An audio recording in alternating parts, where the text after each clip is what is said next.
कहानी शुरू करने से पहले सभी सनातनी भाइयों बहनों से विनम्र निवेदन है।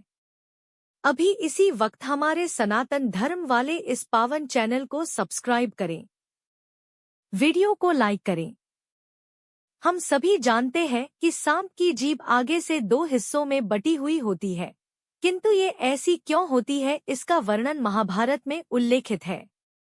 वेदव्यास रचित महाभारत में इससे संबंधित एक बहुत ही रोचक कथा है, जो इस प्रकार है।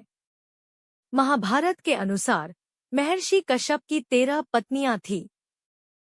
इनमें से कद्रू भी एक थी। सभी नाग कद्रू की संतान थी। महर्षि कश्यप की एक अन्य पत्नी का नाम विंता था। पक्षीराज गरुड़ विंता के ही पुत्र थे। एक बार कद्रू और विंता ने एक सफेद घोड़ा देखा।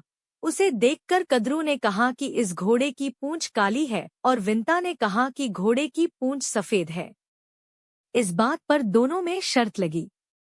तब कद्रू ने अपने नाग पुत्रों से कहा कि वे अपना आकार छोटा कर घोड़े की पूंछ से लिपट जाएं, जिससे उसकी पूंछ काली नजर आए और वह शर्त जीत जाए।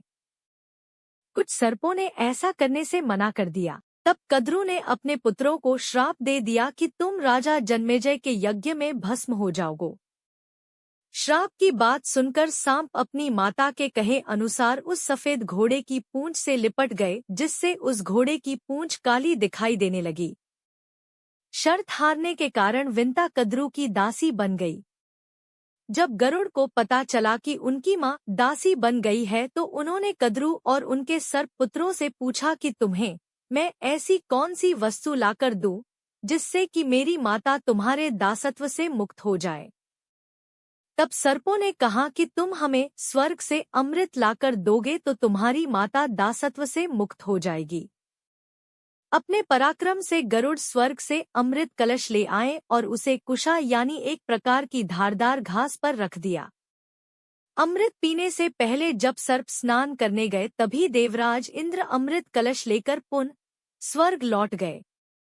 यह देखकर सांपों ने उस घास को चाटना शुरू कर दिया जिस पर अमृत कलश रखा था। सर्पों को लगा कि इस स्थान पर थोड़ा अमृत का अंश अवश्य होगा, लेकिन घास नोकीली होने के कारण सभी सर्पों के जीभ के 2 टुकड़े हो गए।